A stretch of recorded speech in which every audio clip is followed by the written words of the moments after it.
তো আমাদের টপিক ছিল হচ্ছে গুগল ডর্কিং।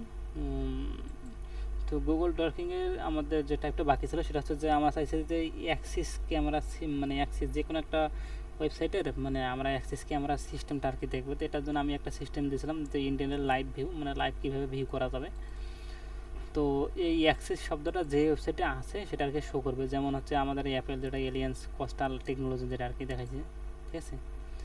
তো এইখানে একটা দেখাইছে, আরও অনেকগুলো ওয়েবসাইট নিচে একটা একটা করে আছে এবং দেখাইতেছে।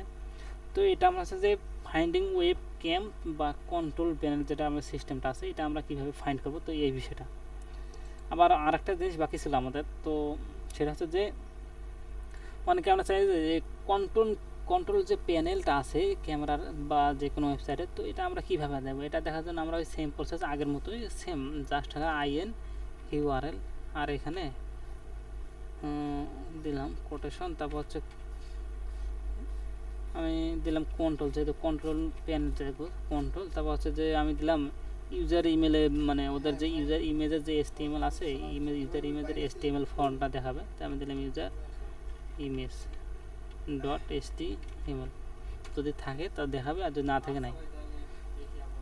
তো ও হচ্ছে যে ফাইন্ড করছে যে webcam hot village live, ঠিক আছে। আর একটা যেটা দিচ্ছে যে ওয়েব ক্যাম লাইভ আইপি, আর একটা দেওয়া আছে এবার মেরিনিয়া ক্যাম যেটা আর কি, ঠিক আছে। আমরা যদি এখানে নির্দিষ্ট করে দিয়ে দিই যে ওই ওয়েবসাইটের নাম, তো আমি আমাদের ওয়েবসাইটের নাম হচ্ছে যে মনে করেন সাপোজ এবার মেরিনিয়া ক্যাম, আমি দিলাম আবা ABER এবার MERINACAM মেরিনিয়া ক্যাম, মানে এই ওয়েবসাইটটা খালি খুঁজবে, একটা পাইছে ও একটা সাজেস্ট করে দিয়ে দিচ্ছে আমাদের, ঠিক আছে। মানে আমরা হচ্ছে যেই ওয়েবসাইটটাই খুঁজবো ওই ওয়েবসাইটটা জাস্ট শেষে নামটা দিয়ে দেবো, তাহলে ও নির্দিষ্ট করে ওই ওয়েবসাইটে খুঁজবে আর অন্য কোনো ওয়েবসাইট সাজেস্ট করবে না, ঠিক আছে। তো এটা আমাদের গেল ফাইন্ডিং কন্ট্রোল প্যানেল যেটা আর কি যে কোনো ওয়েব ক্যাম বা ক্যামেরা সিস্টেমটা এটা। আবার আমাদের হতে পারে নেটওয়ার্ক ফাইন্ডিং, যে ডিভাইসগুলো আছে যে নেটওয়ার্ক ফাইন্ড আমরা কীভাবে করব, এরকম অনেকের ইচ্ছা হয় না যে আমরা নেটওয়ার্ক ফাইন্ড করব। তো নেটওয়ার্ক ফাইন্ড করার জন্য বাংলাদেশে যারা নেটওয়ার্ক সার্ভিস দিয়ে থাকে এদের কয়েকটা সাইটের নাম বলেন, সার্কেল বাদে, মানে সার্কেল ছাড়া আমরা সবাই জানি যে FTP সার্কেল বাংলাদেশে হচ্ছে ওয়াইফাই নেটওয়ার্কের কাজ করে এবং সার্ভিস দিয়ে থাকে, এটা বাদে অন্য কোনো ওয়েবসাইটের একটা নাম বলেন, যে কোনো।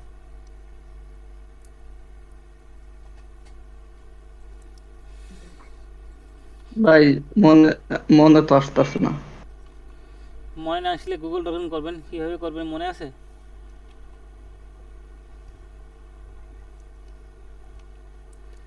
ভাই লিখতে পারি যে বাংলাদেশে যারা মানে ইন্টারনেট প্রোভাইড ওইভাবে করে এরকম। ওইভাবে গুগল ডকুমেন্ট করবেন। এখানে আমরা যা শিখবো তারপর হচ্ছে সরাসরি কাজে লাগবো, ঠিক আছে। তো যেহেতু আমরা হচ্ছে যে নেটওয়ার্ক ডিভাইসগুলো ফাইন্ড করব, তা আমি দিলাম যে FTP, ঠিক আছে।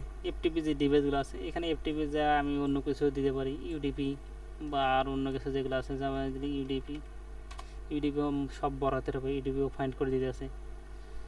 FTP UDP আর কয়েকটা নাম বলেন তো।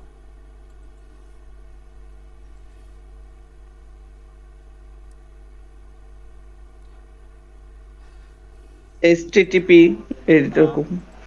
এখানে দেবেন যে HTTP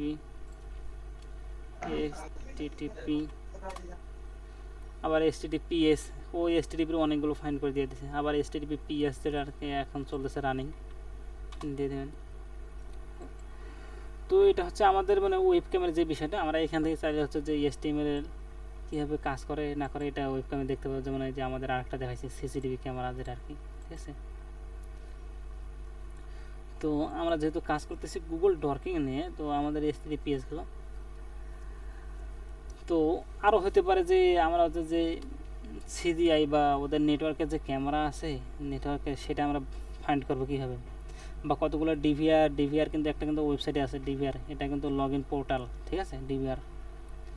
ডিভিআরটাকে বলতে পারবেন এটা হচ্ছে সাধারণত ক্যামেরার, ঠিক আছে। তো আমরা হয়তো অনেকেই চাইছে যে ওয়েবসাইটে CGI বা বিন যেটা সিস্টেমটা আছে ইনটেক্স নেটওয়ার্কের ক্যামেরা, এটা দেখব। এটা দেখার জন্য আমাদের সেম কমান্ড আগের মতো জাস্ট IN URL দিলেন এখানে সিজিআই সিজি জেড না জি সিজিআই হ্যাঁ জি 5 টেক্সট আমি এটা দিলাম, মানে সিজিআই বিনের যে 5 টেক্সট আছে এই 5 টেক্সটটা ফাইন্ড করে দিয়ে দেবে। আবার আমি চাইতেছি যে না আমার 5 টেক্সট লাগবে না, আমার এখানে বিন থাক আর এই পাশে আমি হয়তো অন্য কিছু দিতে পারবো, সেটা হচ্ছে যে আমি হয়তো অন্য কিছু বলতে কি আমি দিলাম ইনটেক্স দিয়ে নেটওয়ার্ক দিলাম INTEXT ইনটেক্স কোলন, এখানে দিলাম নেটওয়ার্ক। ঠিক আছে, যেহেতু আমরা ফাইন্ড করবো ক্যামেরা, দেবো ক্যামেরা, যেহেতু 2টা ওয়ার্ড আছে তো 2টা ওয়ার্ডের জন্য দিয়ে দিলাম। এখন সার্চ দেয় ও একটা করে, যেমন earlive.com, আবার wall camera what are the URL use change, আবার ভিএমডি যেটা আছে, আবার আইসিপিসি। এখন এই লেখাটা আমার ইচ্ছা হয়তো চায় না, যেটা আমি বুঝি না, তা আমি যদি যে এই লেখাটা আমি বাদ দিয়ে দেবো জাস্ট, তাহলে এখানে দেবেন যে শুধু ইংলিশ আসবে ENGLISH, মানে শুধু ইংলিশ দেখাবে। আবার যদি চাইতেছেন যে ও আমি এখানে ইংলিশ বাদ দিয়ে আমি চায়না চাই, তো চায়না দিয়ে দেবেন CHINA। বানান ঠিক আছে কি আমার? তো চায়না ফাইন্ড করতেছে, কিন্তু চায়না ফাইন্ড করার সাথে সাথে ইংলিশে আসলো কেন? ইংলিশে আসার কথা না। স্যার রাশিয়ান ল্যাঙ্গুয়েজের কি রাশিয়ান ধরে? RUSSIAN দেখি না, রাশিয়ান হয়তো আমাদের বানান মিচিং। তো এই সিস্টেমে আমরা কী করতে পারি, নেটওয়ার্ক যে ডিভাইসগুলো আছে এই ডিভাইসগুলো একটা একটা করে ফাইন্ড করতে পারি। আরবি দিয়ে দেন তো, দেখো তো। আরবি আরবি না, আরবিক। হ্যাঁ হ্যাঁ, বানান বললে কিন্তু হবে না, ARABIC, ঠিক আছে? আরবিক। আরবিক পাইনি, মানে এই নেটওয়ার্ক ক্যামেরার যে সিস্টেমটা সেটা আরবিকে নাই, যদি থাকতো তাহলে আমার দেখাইতো।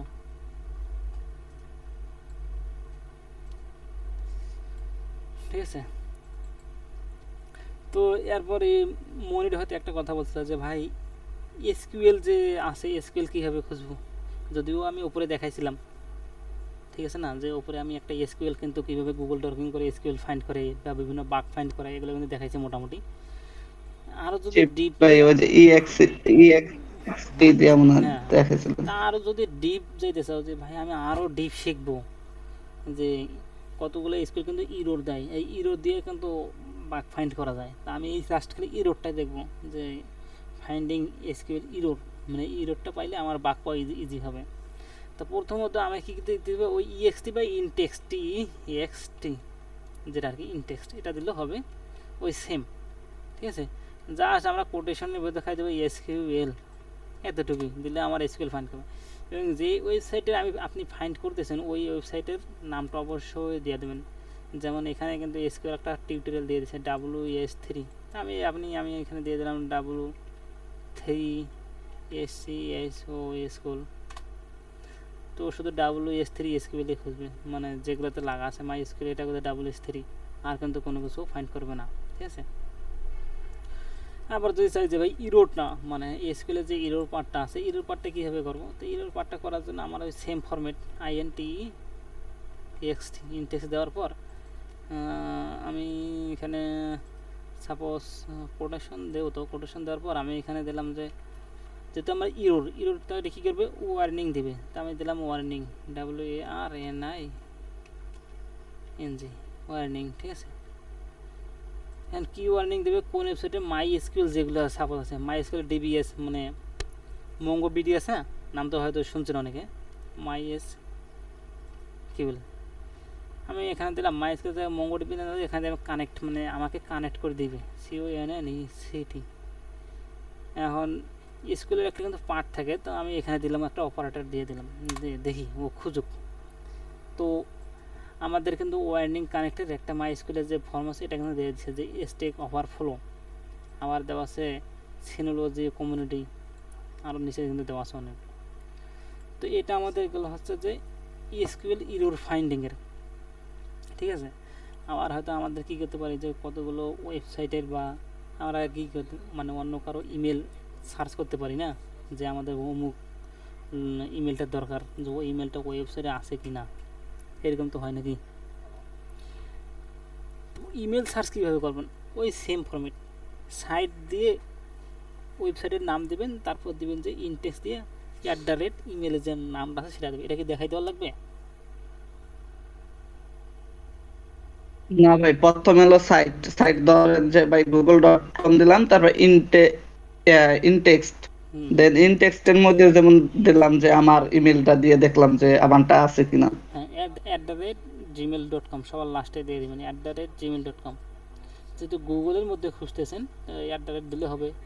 আবার yahoo.com, আবার আরও gmail.com অনেকে হয়, আবার email.com, gmail.com, আরও যেগুলো আছে এগুলো একটা একটা করে দেখবেন। আবার অনেকে হতে পারে যে ইনটেক্স ইমেল দিলাম এবং একটা ফাইল ট্যাব দিয়ে দিলাম, যে এক্সেল যে ফাইলটা আছে এটা আমি একটু দেখাই দিই। সাপোজ আমি এখানে দিলাম ইনটেক্সট, ঠিক আছে, আমি কোটেশন দিয়ে এখানে দিয়ে দিলাম, যেহেতু আমরা ইমেল দেবো তা আমি দিলাম ইমেল, ঠিক আছে। ইমেল দেওয়ার পর আমি ফাইল টাইপটা দিয়ে দিলাম FILETYP, ফাইল ট্যাব দিলাম আমি XLS, মানে ইমেল যেটা আছে ইমেলের যতগুলো ফাইল ট্যাব আছে এটা এক্সেল ফাইলে আমাকে দেখাও, ঠিক আছে, দেই। তো ওই এক্সেল ফাইলে যতগুলো মানে ওয়েবসাইট আছে সেগুলো আর কি দেখাইবে। এই যে এক্সিকিউটিভ ইমেলটা XLS একটা আমি সেখানে ওপেন করলাম, আর mobile ID, email authorisation form, আরও অনেকগুলো দেওয়া আছে, ঠিক আছে। তো আমরা যে ওয়েবসাইটে সার্চ করবো ওই ওয়েবসাইটে এখানে নাম দিয়ে দেবো। আমি যেটা বললাম যে সাইট, তারপর ওয়েবসাইটের নাম, তারপর হচ্ছে ইমেল। এটা কি ডাউনলোড হলো, ওই যে এক্সেল যেটা আমি ক্লিক দিয়েছিলাম না, ওয়ার্কে পুরো ফরম্যাটটাই ডাউনলোড করে দিয়ে দিছে। এখন ওপেন করে আমরা এখানে দেখতে পারি, কারণ এটার মাধ্যমেও অনেক কিছু থাকতে পারে, ঠিক আছে। যেমন এক্সেল ফরম্যাট একটা চলে এসছে, এখানে আমি কোনো কিছু লিখতেও পারবো, এনাবেল এডিংটি দিলে আমি এখানে লিখতে পারবো, ঠিক আছে। এটা গেল কি হ্যাং মারলো নাকি প্রোগ্রাম।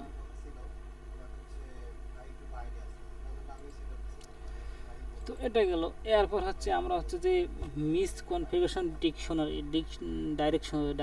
ডাইরেক্টরি বলতে কি বোঝায়, কেউ বলতে পারবেন? By folder. আমরা হয়তো অনেক ওয়েবসাইটের যে ফোল্ডারগুলো আছে সেটা ডাটাবেস ফোল্ডারও হতে পারে, অন্য কোনো ফোল্ডারও হতে পারে, বা সেটা ফাইলও হতে পারে, ব্যাকআপ ফাইল করে যে প্রথমে মানে হায়ারার্কিটারে সেট করার জন্য, মানে ভালোভাবে মেইনটেইন করার জন্য দুইটা ফোল্ডার নেয়। প্রথম তো একটা ওয়েবসাইটের ফোল্ডার নেয়, দেন দুইটা নেয়, একটা হলো ব্যাক এন্ড, একটা হলো ফ্রন্ট এন্ড।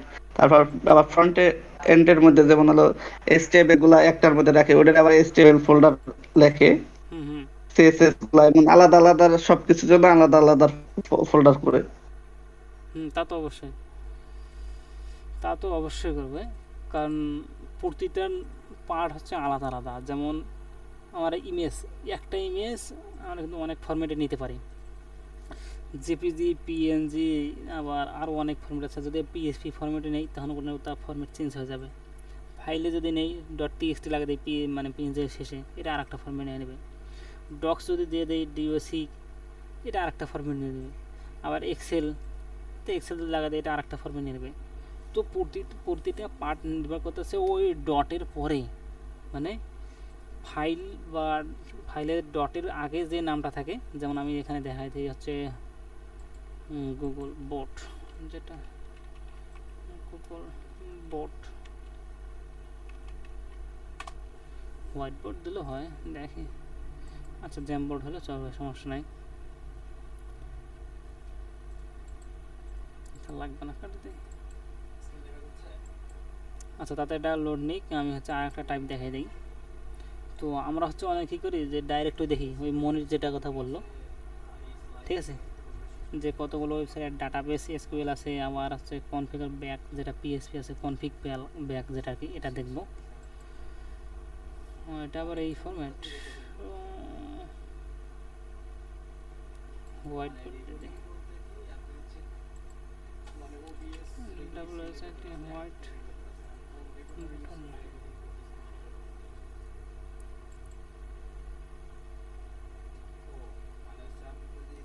আচ্ছা এটা তাতে ওপেন হোক, আমি অন্য কাজ করি। তো এক্সপ্লোটিং মিসকনফিগারেশন ডাইরেক্টরি, আমরা অনেকে চাই না যে ডাইরেক্টরিগুলো একটা একটা করে দেখবো যে কী কী ডাইরেক্টরি আছে। তো এই ডাইরেক্টরি চেক করার জন্য আমরা কী করবো, ওই সেম জিনিস, ঠিক আছে, একই জিনিস ইনটাইটেলের ভিতর আমরা ওই ডাইরেক্টরির নাম দিয়ে দেবো। যেমন আমি দেখালাম INTITLE, ঠিক আছে, ইনটাইটেলের ভেতর ওই ফরম্যাটের একটা নাম দিয়ে দেবেন। আমি এখানে দিয়ে দিলাম সাপোজ ইন্ডেক্স দিলাম, এটা কিন্তু আলাদা নাম দিবেন, ঠিক আছে। তারপর আমি দিলাম এখানে ডাটাবেস, যেহেতু আমার লাগবে তো আমি দিলাম ডাটাবেস SQL। এখন সার্চ দিলে আমি হচ্ছে যে SQL যে ডাটাবেস আছে ইন্ডেক্সের মধ্যে, সেই ইন্ডেক্সের ফর্মগুলো একটা একটা করে দেখতে হবে, ঠিক আছে। আমি যদি সাপোজ কোনো ওয়েবসাইট একটা নাম দিই, এখানে দিয়ে দিলাম সাপোজ ওই IBM, যেটা কথা বলছিলাম মনের, IBM দিলাম। এখন এই IBM ও অনেকগুলো টাইপ আর কি সাজেস্ট করে দিয়ে দিচ্ছে, ঠিক আছে, যে অনেকগুলো IBM ওয়েবসাইট আছে। যদি আমরা একটা একটা ওয়েবসাইট যদি ওপেন করি তো একটা একটা থাকি, কিন্তু আমরা অনেকগুলো পার্ট বার করতে পারবো, ঠিক আছে। এইভাবেও কাজ করে। তো আর একটা টেকনোলজি। আচ্ছা টেকনোলজি বলতে কী বোঝায়, কেউ বলতে পারবেন যে আসলে টেকনোলজিটা কি? ওই যে জাভা স্ক্রিপ্ট যে টেকনোলজি, তারপর PHP টেকনোলজি, মানে টেকনোলজি দিলে মানে দেখছো মনে হয় NS আমি লুকআপ, যে একটা ইয়ে আছে, নেটক্রাফট যে একটা অনলাইন টুলস আছে, ওইখানে যেমন দিলে যেমন লেখা হবে যে PHP টেকনোলজি, তারপর হলো এই যে ওয়েব প্লেজার যেটা আছে, ওয়েব প্লেজার, এটাতে কিন্তু দেখায় টেকনোলজি। তা কী কী টেকনোলজি ইউজ করছি এই ওয়েবসাইটের ভেতর, Google analysis, YouTube, reCAPTCHA, SSTS, lottie file, SCP3, Google web server, closure library, হচ্ছে প্রিওরিটি হিন্ট, ঠিক আছে, এগুলো হচ্ছে একটা টেকনোলজি। তো আমরা এই টেকনোলজি কীভাবে ফাইন্ড করব? সাপোজ আমাদের কাছে হতে পারে যে ভাই আমাকে বলো যে একটা জাভা স্ক্রিপ্ট বা ওয়ার্ডপ্রেস ওয়েবসাইট বা PHP ওয়েবসাইট টেকনোলজি আমাকে ফাইন্ড করে দেখাও, এরকম তো বলতে পারে নাকি? বা অ্যাপাসি যে সিস্টেমটা আছে অ্যাপাসিটা দেখাও। এটার জন্য আমরা কী করবো, ওই জাস্ট INTIT, সরি, ওই জাস্ট আগের মতো INTITLE ইনটাইটেল, ঠিক আছে। আমি যদি অ্যাপাসি যদি সার্চ করতে যাই, তাই এখানে লিখে দেবো APACAC অ্যাপাসি। আমি অ্যাপাসি কিন্তু 2 আছে, 3 আছে, 4 আছে, আমি জাস্ট 2 দিলাম। দেওয়ার পর আমি দিলাম যে লিনাক্স বা উবুন্টু আরও যেগুলো আছে, আমি এখানে দিলাম হচ্ছে কালি, আমি লিনাক্সে দিলাম সরাসরি LINUX লিনাক্স। যে লিনাক্সের মধ্যে ও যতগুলো আছে ও আর কি এই টেকনোলজিগুলো আমাকে ফাইন্ড করে দেখা। আমি কি করব, কোটেশন ব্রেক দিয়ে এখানে যদি এন্টার দিয়ে দিই, ও হচ্ছে ডিফল্ট একটা কিন্তু পেজ দেবে। আমি এখানে ডিফল্ট পেজটা লিখেও দিতে পারি, ডিফল্ট EFE পেজ।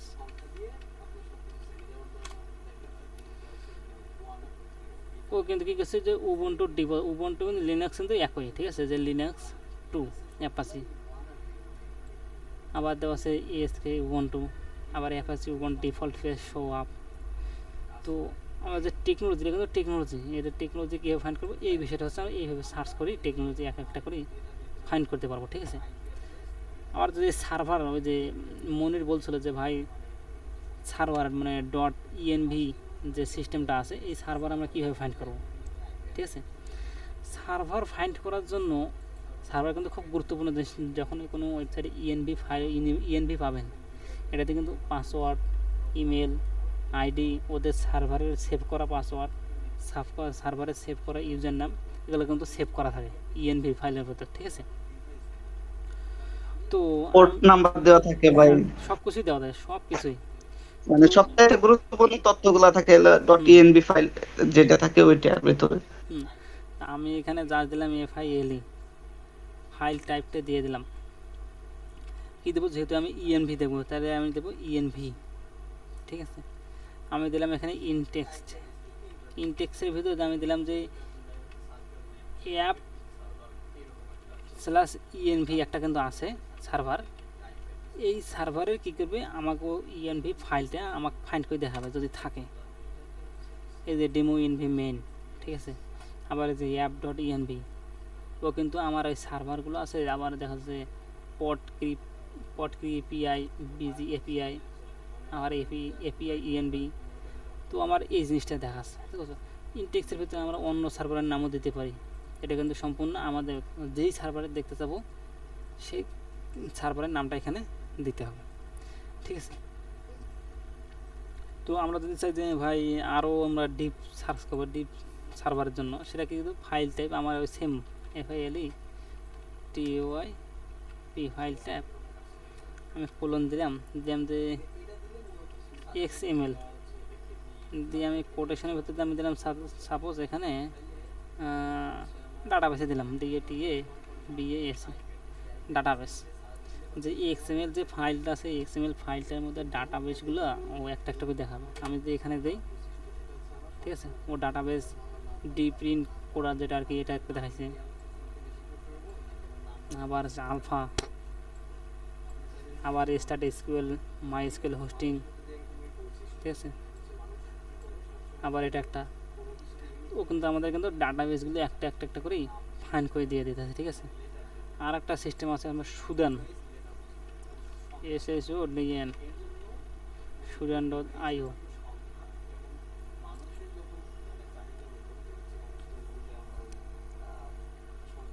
এখানে কিন্তু সার্চ দিয়ে কিন্তু অনেক কিছু ফাইন্ড করা যায়, ঠিক আছে। এটা কিন্তু খুব গুরুত্বপূর্ণ হয়। এটা লগ ইন করে নেবেন, লগ ইন করার পর আপনি এখানে সার্চ দেবেন। এই সুদানের মাধ্যমে কিন্তু অনেক কিছু ফাইন্ড করা যায়। জান আমার এখানে একটা লগ ইন আছে হয়তো সুদান।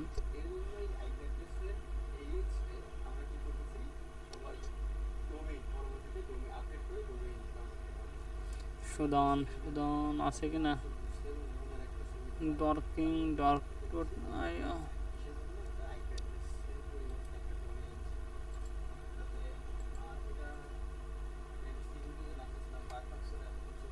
এটা একটু পরে দেখাই, দাঁড়ান। সুদান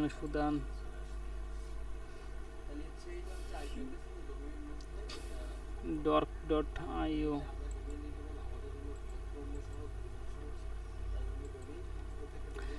তো সুদান আমি পাইলাম না। সুদানটা কি, এই যে আমি যে এই ওয়েবসাইটটা সার্চ দিলাম হয়ে গেল। এই ওয়েবসাইটটার মধ্যে কি কি আছে না আছে, যেমন ও IP দেখাচ্ছে, SSL যে সার্টিফিকেট আছে, কত তারিখে সাবমিট করছে, ওর ডেট সহ ইস্যু সহ সব দেখাচ্ছে। আর সার্ভারের নাম আছে অ্যাপাসি লিনাক্স ওপেন SSL, যেটা আর কি কী করছে forwarded by PHP, ঠিক আছে। তারপর হচ্ছে লোকেশন দেখাচ্ছে। তো এই সুদান কিন্তু এখন বর্তমান খুব গুগল ডকিংয়ের ক্ষেত্রে একটা টপ র্যাঙ্কে চলতেছে সুদান। এখানে কিন্তু IPও দেওয়া যায়। আমরা যেভাবে গুগল ডকিং করলাম না, এইভাবে সেমভাবে কাজ করে একই। যেমন এটা কী করছে যে ইউনাইটেড স্টেট বেলজিয়ামে যেটা পাবলিশ করছে, ঠিক আছে। কি কয়টা টেকনোলজি ইউজ করছে, 5টা। মোশন হোস্ট কয়টা করছে, একটা। মোজো হোস্ট কয়টা করছে, একটা। আবার পোগো জোন কয়টা, একটা। পেয়ার নেটওয়ার্ক কয়টা, একটা। এটা TLS যেটা ভার্সনটা, SSL যে সার্টিফিকেটের যে ভার্সনটা, এটা দেখাচ্ছে। আরও যদি যে আমরা আরও অনেক কিছু দেখতে পাবো, রিয়েল এস্টেট হোম, ঠিক আছে। আবার STP কত, 200 ওকে। আরও যদি যাই, মানে হিউজ পরিমাণ ডাটা কিন্তু আমরা এখান থেকে ফাইন্ড করতে পারি। তো এইটা মূলত আমাদের একটা গুগল ডকিংয়ের একটা বেস্ট মানে প্ল্যাটফর্ম। এটা আমি ইয়াতে দিয়ে দিতেছি, এটা প্র্যাকটিসের জন্য প্র্যাকটিস করে নেবেন রিসোর্সে।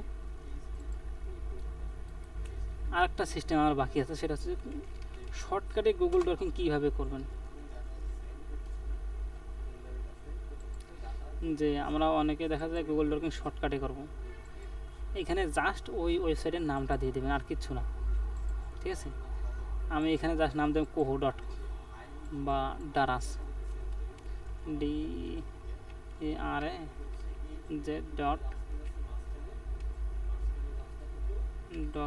DARAZ.com। দেখি এটা কিন্তু গুগল ডকিংয়ের জন্য একটা কিন্তু বেস্ট। এখন দারাজের আমি কী কী দেবো, ডাইরেক্টরি লিস্টিং আমি দিয়ে দেবো। যদি ডাইরেক্টরি লিস্টিংয়ের মধ্যে কোনো কিছু থাকে ও আমাকে ফাইন্ড করে দেবে, কোনো কিছুই পাইনি, ঠিক আছে। কনফিগ ফাইল থেকে ও কনফিগ ফাইলটা দেখছেন অটোমেটিক ফাইন্ড করেছে dara.exhtml, আবার পাইপসেন দিয়ে আবার হাইফেন দিয়ে একটা একটা করে ফাইন্ড করছে। এটা গেল। আমি হয়তো দেখছি ওয়ার্ডপ্রেস নাকি এটা দেখবো, ওয়ার্ডপ্রেসও না, ও ফাইন্ড করছে। মানে যেখানে আমরা গুগল ডকিং করলাম না, সেম প্রসেসে দেখি লক ফাইল, দেখি লক ফাইলে ও পাইনি। সাইট ইএক্সটি যেটা আমি দেখাইলাম একটু আগে, আমি চাইতেছি লগ ইন পেজ, দেখি ও লগ ইন পেজও কিন্তু ফাইন্ড করতে পারলো না, কারণ এটা হচ্ছে জাস্ট অটোমেশন, ঠিক আছে। আমি পিএসসি দেখি যদি থাকে, এটা কিন্তু পারে না। তো আমরা এইভাবে কিন্তু এখানে কিন্তু গুগল ডকিং করতে পারবো, ঠিক আছে, সেম প্রসেসে। এটা আর ওইটা আমাদের কিন্তু সেম, কিন্তু ওইটা আমি বলবো বেশি করবেন, অটোমেশনটা একটু কম ট্রাই করবেন, কারণ অটোমেশনে কোনো ভরসা নাই। তো আমাদের বাঙ্ক বাউন্ডের যে গুগল ডকিং যেগুলো ছিল মোটামুটি লাগে, সেগুলো আমি এ টু জেড সুদান, তারপর হচ্ছে যে ব্লাইন্ড, যে ডকিং যেটা ব্লাইন্ড, এটাও আর কি দেখালাম, এর সাথে এটাও দেখালাম। এগুলো আপনারা হোমওয়ার্ক থাকবে এ টু জেড। আমি হচ্ছে দেবো দারাজ বাদে যে কোনো একটা ওয়েবসাইট দিয়ে দেবো। সাপোজ আমি দিলাম হচ্ছে যে yahoo.com, এই yahoo.com-এর যতগুলো গুগল ডকিং করা যায় এ টু জেড, আপনাদের হোমওয়ার্ক থাকবে নেক্সট ক্লাসে এই গুগল ডকিং করে সবগুলো একটা একটা করে লিস্ট আকারে আমাকে সাবমিট করা। বুঝা গেছে?